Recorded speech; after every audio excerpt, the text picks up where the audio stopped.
Helpings for the Heart. The remarkable story of Harold Hughes. Harold remembered the men overseas that he had shot and realized he would make a terrible mess in the bedroom. So carefully holding a Remington 12-gauge shotgun, he walked down the hall and into the bathroom. He was trying desperately to escape his broken promises, his web of lies, trying to escape the hurt in his children's eyes. He had decided that this was the only way out of the bottle. Harold stepped into the bathtub, lay down, and pointed the shotgun's muzzle into his mouth. When Harold Hughes first took a drink, he was a shy, tongue-tied teenager. The fiery sting of alcohol burned his throat, and yet it made him feel like he was walking on air. Suddenly, he could talk to girls. He was confident, relaxed, the life of the party. Harold also found that he wanted 3 drinks for every one his buddies ordered. Something inside urged him on and on. His mother often told him, "Harold, I believe God has something special for you. You must keep yourself fit for it." Her son made promises, but couldn't stop going out with the guys. Harold received a scholarship to study aeronautical engineering at the University of Iowa. After only a year, he dropped out and married petite, raven-haired Eva. They were happy when Harold wasn't drinking. Then Harold's brother Jesse died in a car accident, and Harold drank more to forget. During World War II, Harold served as an infantryman in bloody campaigns in North Africa and Italy. He had even more to forget when he returned home to Eva and his 2 small daughters. Harold became a partner in a trucking business and did well. But his work often kept him out late drinking with business associates. When Eva tried to talk to him about his drinking, Harold became angry and belligerent. When sober, he noticed the dark circles under his wife's eyes. His girls sometimes hid in the closet when he came home. Finally, Eva and the girls left the house. Harold was moved to make a solemn promise. He swore before a judge that he would not touch liquor for 1 year. A few weeks later, Harold traveled to a truckers' meeting in Ames, Iowa. One morning, he woke up in a hotel in Des Moines. He had no idea how he had gotten there. A neon sign flashed outside his window. A familiar, dry, stale taste lingered in his mouth. As he stood up, the room spun. Staggering into the bathroom to wash his face, he noticed vomit splattered on the toilet. One more promise down the drain. After Des Moines, Harold made no more pretense about trying to stop. He came home drunk more and more often. Then, on one fateful day in 1952, Harold promised Eva he would be home early for an important dinner date.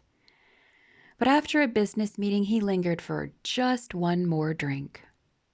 Before he knew it, it was 11 p.m. Harold hurried home, but Eva and the girls were gone.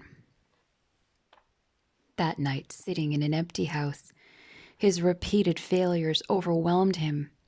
For 10 years, alcohol had dominated his life.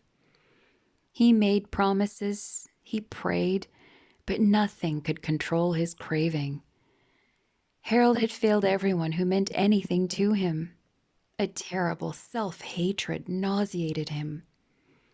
What was the point of living? There was only one way to end the hell his family had to endure. Eva was still young and pretty. She would marry again. His girls would be able to forget him, and they would be spared the disgrace of having a drunk for a father.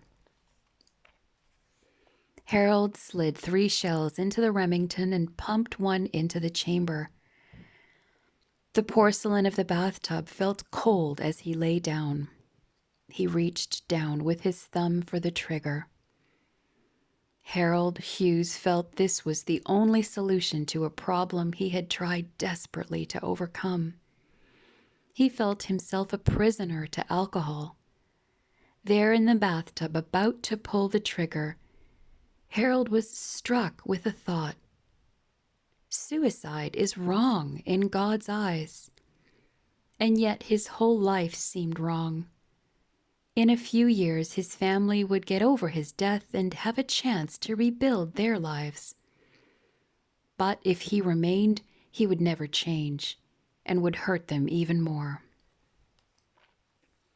Harold thought he should explain all this to God before pulling the trigger. So he climbed out of the bathtub and knelt on the cold, hard floor.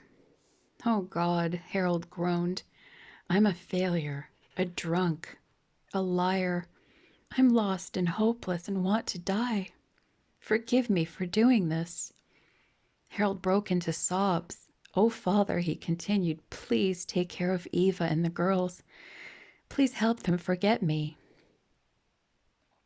Then he slipped to the floor, shaking with heavy sobs, and cried out to God until he lay still, exhausted.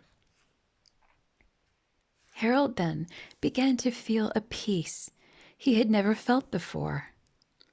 It seemed to drive out all his emptiness, self-hatred, and condemnation.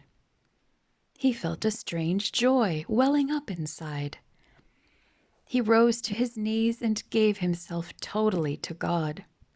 "Whatever you ask me to do, Father," he said, "I will do it."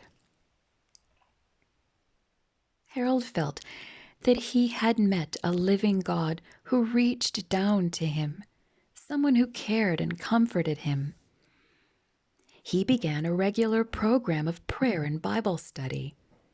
He made a commitment to stay away from alcohol altogether. Harold Hughes had begun the road to recovery. It wouldn't be easy. There would be struggles. But he knew God would give him the spiritual strength to persevere. Harold's story has a remarkable ending. The despairing alcoholic went on to become the governor of Iowa and later a distinguished member of the United States Senate.